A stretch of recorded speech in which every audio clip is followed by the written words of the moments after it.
Real Career Talk. I'm your host, Phil Purkett. This is a monthly interview brought to you by the Network National, where we spend 30 minutes with internal and external experts discussing career hot topics. Today, our theme is around growing your influence. I'm excited, I'm privileged, and I'm honored to have with us here today, Elle Smith. She's the CEO founder of No Silos Communications LLC, which is a media and consulting company that blends talent development and strategic communications to develop high-performing executive leaders. She is an ICF certified executive, a personal coach at her practice.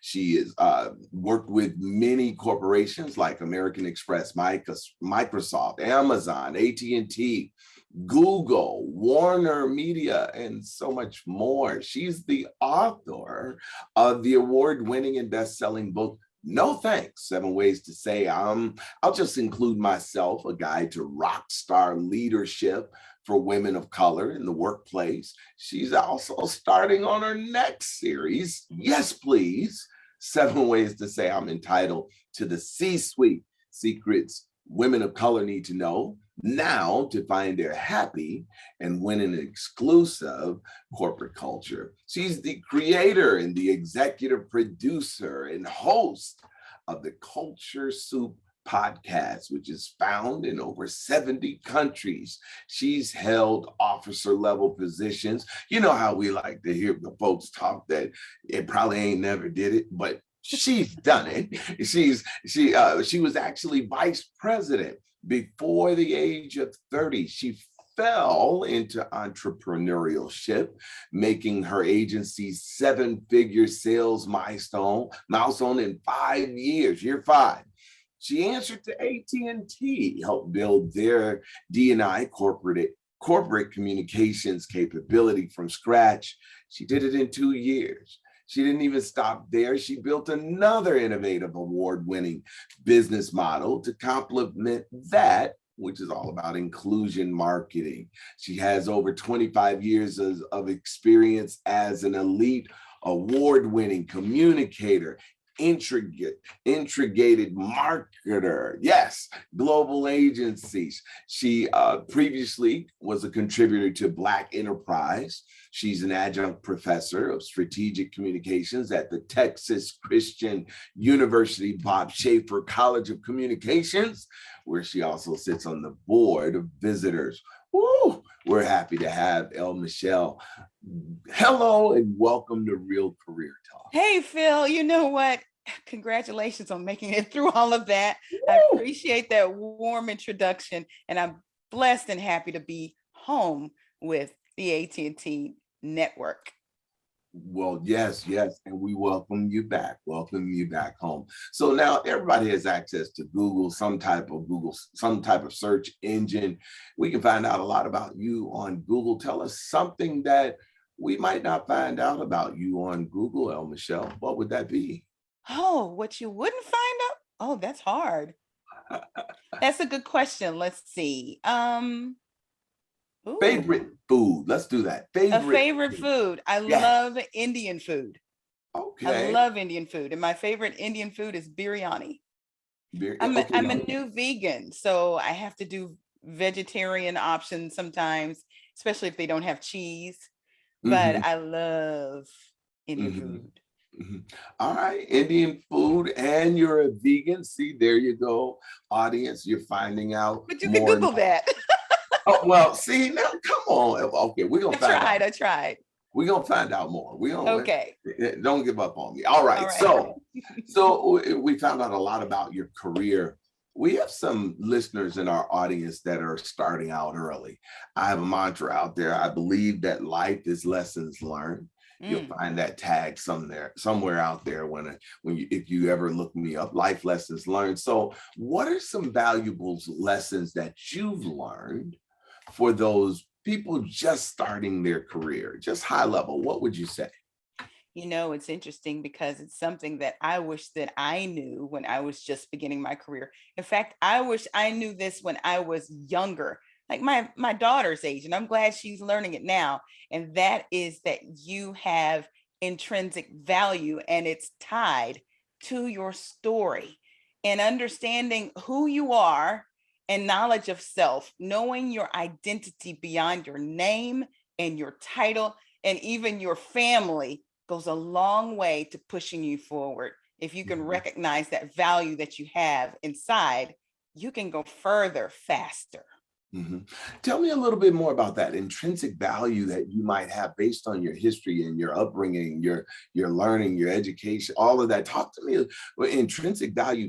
Give me another way of looking at that for the listener out there, if you Okay, can. well, extrinsic value is that value that's outside of you. So many of you might know that as your market value. Once you're in the job market, you will know that there's a dollar amount that you are worth when it comes to your talents, abilities, and how you show up. But your intrinsic value has everything to do with what the God Almighty created inside of you.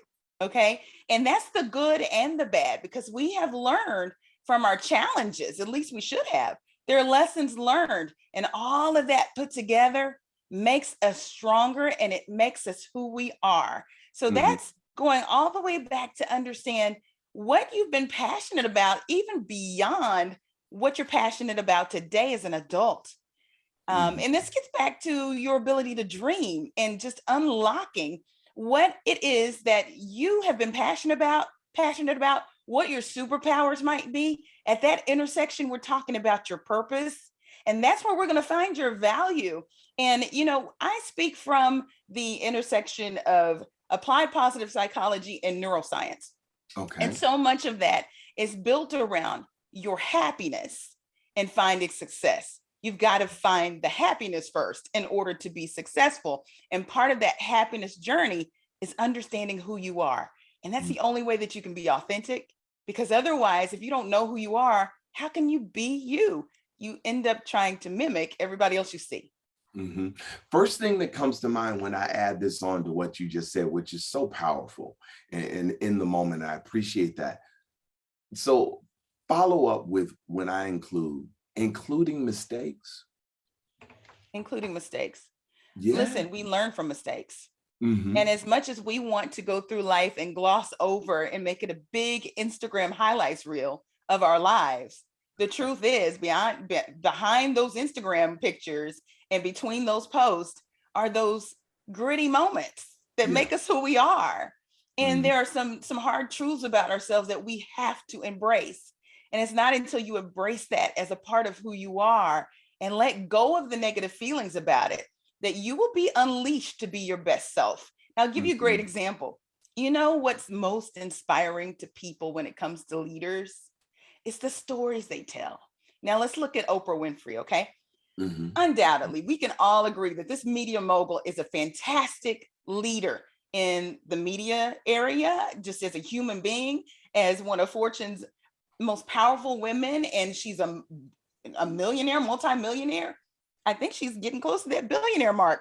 Yes, she All is. that to be said, it's not the extraordinary things that cause people to follow Oprah. Do you know what it is?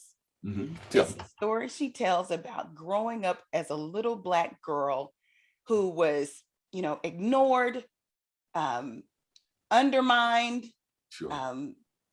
beat up.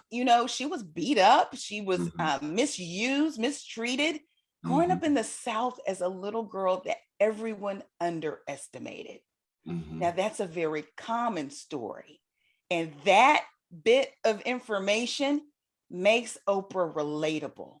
And everybody wants to lean in because all of a sudden, I could be like Oprah because I came from ordinary means. So yes, those bad things that happen to you in your life, whether it happens because of your own volition or something that someone did to you, it makes you powerful. Michelle Obama, she's even told us she's been in those rooms with those so-called smart people, and they're not that smart. What makes people want to follow Michelle Obama isn't just because she was the first lady. It was because she tells the story of being that little Black girl from Chicago, on the South side of Chicago. And suddenly she's relatable. So by all means, you've got to embrace the good and the bad and the things that you think that people would think are ordinary. Because that makes the whole picture come complete, actually, and who you are. How can you be transparent when you're leaving out stuff? More Absolutely. that's another day, right? That's another discussion for another day. All right. So I want to get into influence. And one of the things that we like to say is influence. You think about it, it has a lot of advantages. Now, when you get one of the classes that we used to teach, management development, we used to talk about what makes a leader great and what makes it you're different. You can take the managerial title, but that doesn't necessarily make you the leader. So Right. what makes you the great leader? And one words that come to mind is that you're very creative and you're inspiring and you're influencing others. Now, with that said, gaining influence takes time, just like building trust. We had a lot of discussions about building trust takes time and effort. Now, with that said, share three strategies anyone could put together in order to gain influence. What would that be? Okay. First of all, you need to believe in you. And that ties back to what I just explained about knowing who you are and understanding your value. Because if you believe in you, you will understand that no title in the world makes you a leader. Yes. It is the intrinsic value that you bring to the table. That means that your great work, and this is number 2, your great work and the power of your incredible excellence that you show consistently has the power to build followership. And I'm not just talking about social media. I'm talking about people who become believers. They become disciples because they have experienced you and your great talent and what you have to offer. That qualifies you to move people to not only build buzz about you, but they'll also present you with opportunities, but they'll do things in rooms for you where you might not even sit. You may not even be in the room when these things happen. And that's when we start to see the behavioral shift. And that's what makes you influential. It's not just that they know who you are. It's not just that they follow you on social media. It's that they will change their behavior on your behalf. That's key. And then third, I would say influence really is about your ability, even if you're in the room, to shift that room, even from the back of the room. You don't have to be up front speaking to everybody to influence how things go down in that room or that space or that industry. It's just that you have to be raising the right kinds of questions, speaking in terms of innovation. In other words, not repeating what you hear everybody else say, literally saying things and asking questions about things that no one's pondered before. And this is leadership, right? The first to do, or you have people behind you. In fact, first implies that there's second, third, and fourth, and everybody behind you, right? That's what leadership is all about. So if you're parroting things that you're seeing, and I see a lot of this in social media, it's like everybody's a life coach all of a sudden, right? And they all parrot the very same things, but rarely do you see someone, and these are the ones that stand out, the John Maxwells of the world, the Valerie Burtons of the world, that literally say something that make you think that you hadn't heard before. Sure. And that inspires influence. Being strategic in how you go about your thing is awesome. I love your points that you made. First, you got to believe in yourself. Then you have to create that history, that story of success where people can say and become your advocate. As we've had many discussions, network audience, we've had many discussions about advocacy and people mentoring, but also sometimes being supporting and pushing you forward, even if you're not in the room. And then finally, the third one was awesome. Making a shift, what is it, the old adage they like to say, I'd like to be not the thermos. No, I don't want to be the temperature gauge. I want to be the thermostat. Yes, in the room. Change the temperature. Change it. I love it. Awesome. So let's talk about you changing, you causing a shift in the environment with your first book, No Thanks, 7 Ways to Say I'll Just Include Myself. Talk about one of the pivotal moments that you had that might have inspired you to write that book.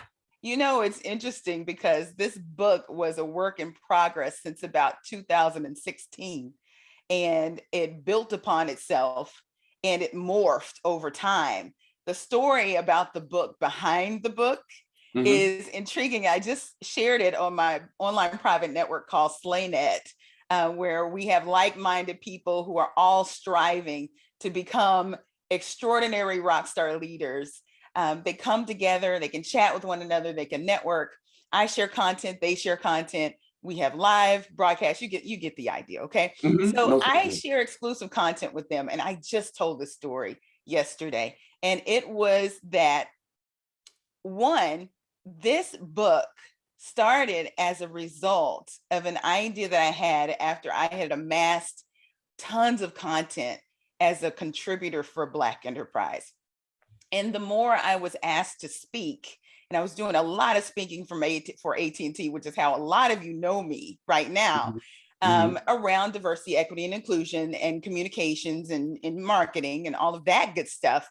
But while those asks were coming my way to speak on those topics, there were other asks that were coming my way that were asking me, okay, talk to us about personal branding. Talk to us about leadership and career. So I was speaking on those topics as well, showing up at member circles or mentor circles and such as well. So every time I would write an article, it was a result of something I was speaking about. And I did that one way to save time, to be efficient, because I had my day job too, right? To keep getting Exceeds ratings in my role there and do my day job. But I had to find a way to actually write and speak too. It was a lot. And I'm a mom in chief, so it was a lot. So ultimately, I would write every time I spoke. And before long, I identified a thread. And there were 12 strategies that I wanted to share, especially with women of color, especially with Black women, to thrive in an exclusive corporate culture. Now, there's a guy that's sitting behind me. He's kind of standing back there. I don't know if you see his wide brim hat, but everybody who's behind me, if their book or something's behind me, has had something to do with where I am today. But that gentleman with the collar, and in fact, you see that there's some AT&T colors back there. He was a spokesperson of one of our biggest campaigns that we did while I was there, and it was called Inspired Mobility. I got to know Rev Run during the time that we were doing Inspired Mobility, and he was our biggest spokesperson. And as we were traveling from place to place to place, he was challenging me behind the scenes and saying things like, you know what, Michelle, you're out there speaking, you're good at it. You're writing, and then your Instagram is private. So he would challenge me on these things. He's like, open up the Instagram. You want to be a speaker, you need to do these things.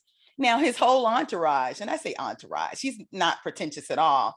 His two managers were always with him, Uncle Perry, and also Michael Lehman. Michael Lehman is a quiet giant, and he manages Run DMC and primarily Rev Run, but he has a long track record of managing names like Grace Jones, Jodeci. I mean, he was literally with Bono when Bono got his first gig at a club and still has the $500 check.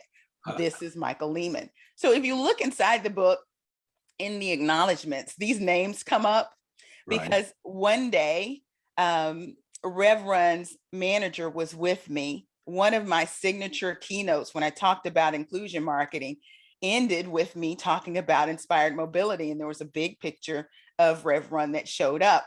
And at the beginning of it, I tell the story, the very impressive and ingenious story of Walk This Way, the creation of that, to this day, best-selling single for Run DMC and even Aerosmith. It revived their careers.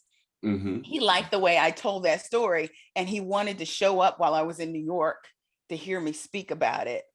Ultimately, Michael leaned in one day after getting off the phone with Rev and telling him how he really enjoyed my speaking and said, you know what, I'd like to support you. And I really didn't know what that meant. Here I was, 25 years in corporate, and I'm a corporate person. I'm not in showbiz. I don't know what that stuff means, right? And he said, well, I want to manage you. And I was like, I don't know how that works, right? My girlfriend was there and she's like, just listen to him. You don't know what this means. So ultimately, he wanted to put me on more stage speaking. And I knew that might come into conflict with what I was doing with AT&T, whether that was an unwritten rule, which we actually talk about in the book, or a written rule, mostly unwritten, that there would be some folks who would, turn up the haterade a little bit more if I showed up on a TED Talk stage all of a sudden, right? So I said, you know what, Michael, there's this book that I'm writing.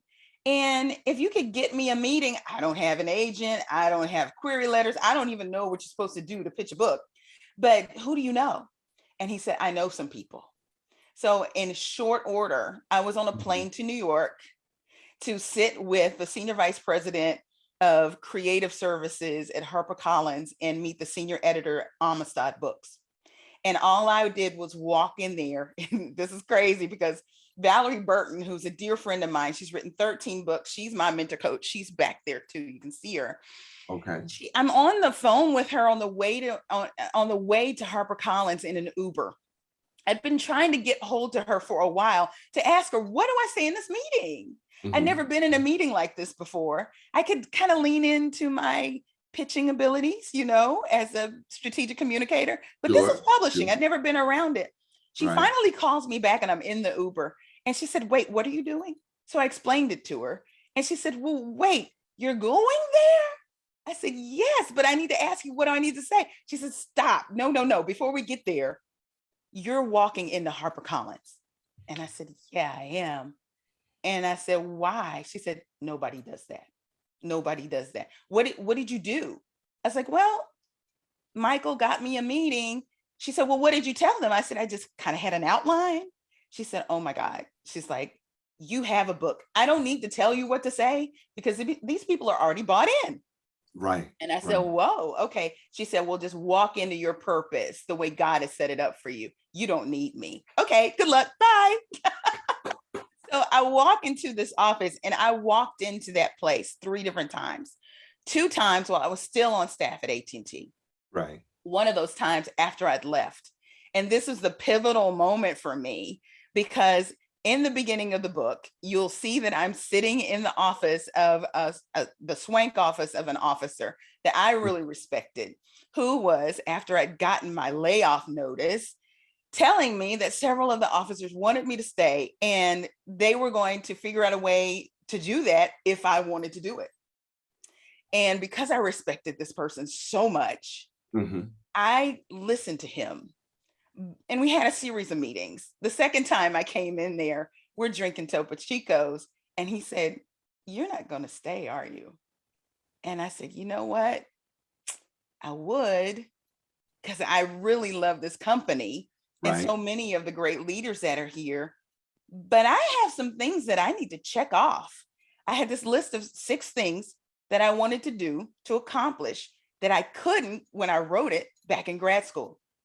22 years old, I didn't have the credibility, I didn't have the credentials, didn't have the connections, all of those things that you need to start to do the things that were on my list, including publish a book. I only had 2 more of those things to check off. And I also had some opportunities on the outside from other places. And my gut was telling me, just go see. And he said, well, what are you going to do? I said, you know what? I really don't know. I've got options. I've got opportunities. And I want to look into them because they're squirreling my purpose. And I'm not sure that I can continue to do those things if I stay. So ultimately, I took that leap of faith, walked out of there and took a couple of vacation days ahead of my last day, jumped on a plane, was on my way to Lane College to continue what I call the speaker tour, to end all speaker tours. I did probably about 40 speaking ops that year alone.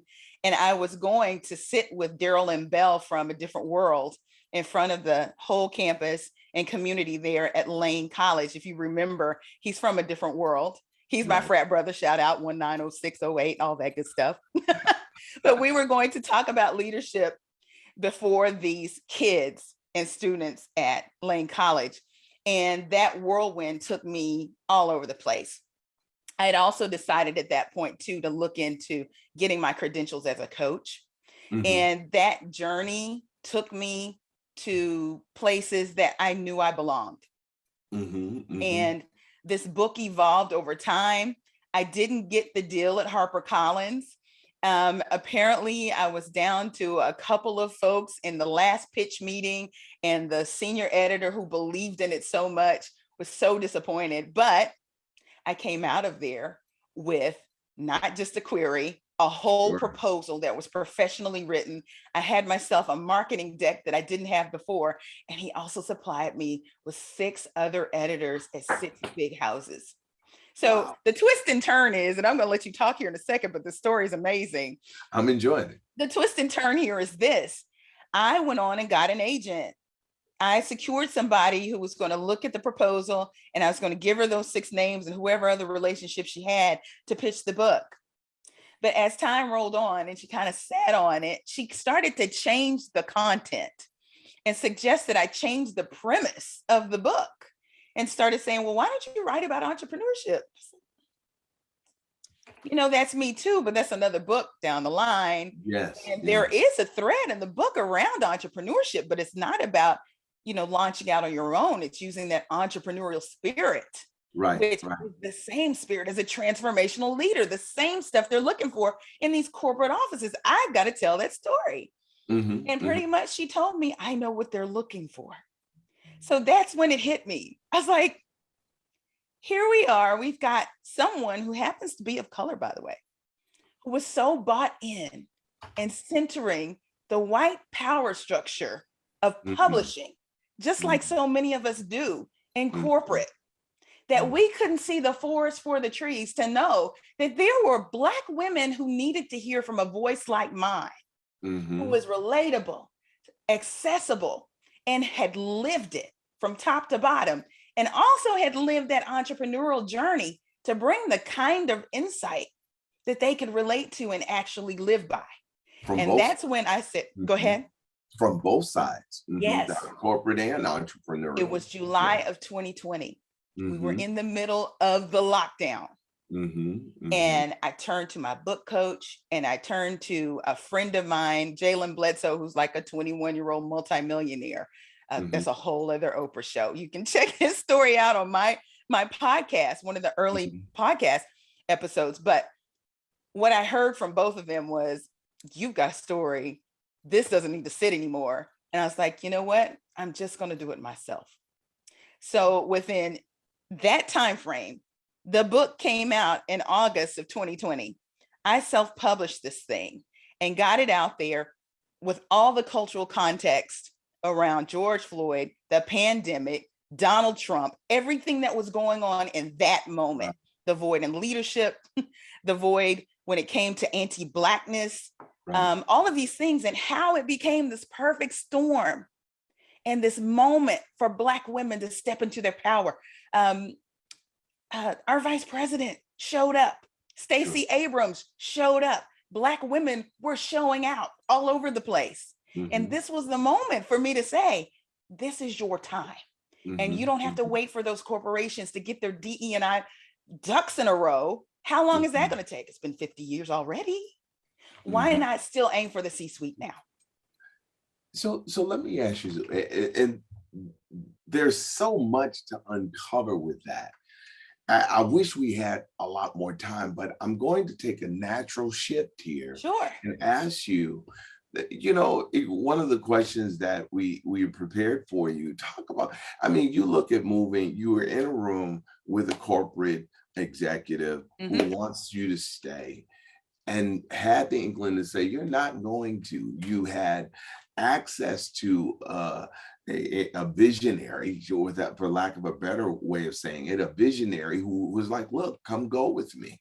I think you have what it takes to be successful. But often you will find so many scenarios, a Black woman who's tapped into the executive level. You have diversity, you have all of this, you're a woman on top of all of that. There's so many things that you could have fell into that said, no, I won't. Now, with that said, I want to ask you one more question because we're nearing the end of our discussion. I can't believe it. What do you tell that person who is looking? Let's say they want to write a book, who is looking, because I even thought about writing a book, and I had an idea, and a person was like, no, that won't work. No, that won't work. No, we've all been told no. Talk about how do we overcome the fear to speak up, to actually make that move, to actually not hinder our own selves and our own potential. What would you say? And I love the story about your daughter, but I really want to. I thought I would get to that, but I really want to hear your thoughts on that. Well, my daughter's book is built on the chassis of no thanks. So if we cover off on this, we've got her book covered too, and she was inspired by it. But all that to be said, you've got to understand your North Star, not what other people are telling you. Michael Lehman even said, I hear that you sing, and I do. I'm professionally trained. I did that for a long time. And if I had said yes, he would have started working on getting me, some meetings. Right. But I had heard from the Lord. Now, I don't know how many believers are out there, but whatever you believe in, this is what I believe in. I'd heard from the Lord after several years of leading praise and worship at my own church and having to sit down after a while and not be able to get up there anymore and like lamenting why, like, Lord, why am I not up there? And he said very clearly to me, you have a platform in speaking that is even bigger and has the potential to be even bigger and reach more people than even you singing, and you're just pining over that platform. Yes. He said, allow me to work through you and the gifts that you have. Now that gets back to knowing who you are. At the core of things, I am an elite communicator. I am a writer and I'm a speaker. And this is how I'm reaching. I was telling my mom just this morning, this is the thing that will get me all choked up. What I'm doing is a multiplier. When you find your why, you will see that what your purpose is to help other people and multiply your talents. Okay. So everybody that I coach, they go back to their lives, they go back to their companies. They're not only better leaders, they make those companies better. When I speak to people and I'm on the platform, I don't even know those people in the room half the time. Now, many of them become my followers on social and we become good friends or you have a great rapport, but we don't even know if there are 800 people in the room. We don't know how they're going to take that information. They're going to get helped and they're going to leave that room and multiply it some more. These books, they're all over the place. I just did the numbers the other day and I sold more than is normally successful for a self-published author. And I'm getting, receipts from Japan and royalties from the UK and Canada and all of these places. I don't know these people, but their lives are being touched by what I'm doing. When it comes down to it, if you have your ducks in a row and you're not putting fame over people or money over people, you will be blessed and you will be able to multiply your talents and gifts. So I challenge everybody to find out, do the dirty work, do the digging, find out who you are and what those challenges were that were able to shape you, that you were able to learn from, to give you that burden of resilience. I'm going to take some water. That's okay. Go ahead. I call it the burden of resilience. Okay. The burden of resilience is this: is Black people, man, we've been through some tough situations. And as you read the book, you'll see I faced not only bias and discrimination, not just from white folks, but from Black folks, Latina folks, Asian folks. It didn't matter who they were, but if they centered whiteness, this was the boat they were on. And it had very little thing to do with me. This is what I need people to know. Don't take it personal, okay? Because if you do, you'll miss the boat. That these folks are centering something other than you. And whether it was you or any other brown-skinned girl that came their way, they were going to try to pull you down because they don't even believe in themselves. So they don't value themselves and know their own stories and know the power of the burden of resilience that makes them strong and powerful, they're not going to see it in you. So just sit in the brokenness, sit in the storm. As I said, even in the midst of the downpour, God was hiding me in plain sight. Sure. And here I am. Here you are, making a difference and doing it in a powerful way. Wow. I have to tell you, Elle Michelle, this has been phenomenal. You tapped on me a couple of times. What's the word when you the old see the old folks used to say, I had some preachers that would say, draw up your feet, I'm coming through. Well, they would say, hey, if I stepped on your toes, just say ouch. Yes. Anyway, so I'm with you. Wow, an awesome book that gives you 12 steps. No thanks, 7 ways to say I'll just include myself. Hey, she even wrote a second book. Yes, please. 7 ways to say I'm entitled to the C-suite. Wow. Can I give another little hint here? January 1st, the companion journal to No Thanks comes out, is released worldwide, and it's called Slay Every Day, 52 Weeks to Rockstar Leadership. And this is a journal that works, okay? Grounded in applied positive psychology and applied neuroscience. The coaching is there, and it's based on a curation of my rockstar leadership tips that were there to promote the book, but became so valuable online to people that I decided to turn it into a journal based on what my coaching community said they needed. So look for that January 1, and you'll be able to take No Thanks, whether you have the remix or you have the original edition, and actually work week by week through a process that will yield you into someone who not only knows themselves, but they're ready to inspire and lead. Well, I hear a part 2 coming. Elle Michelle, this is awesome. I appreciate all of your kind words and great insight. One that's going to stick with me is know your North Star. Watch out, audience, network audience, know your North Star. That was powerful for me. So I want to thank you. Thank you for your time. Thank you for your knowledge and your wisdom. And I know the network audience will be blessed with this wonderful session that we've had. Till next time. Thank you so much, Phil. Love you, Network National. Be powerful, everyone. Have a great day.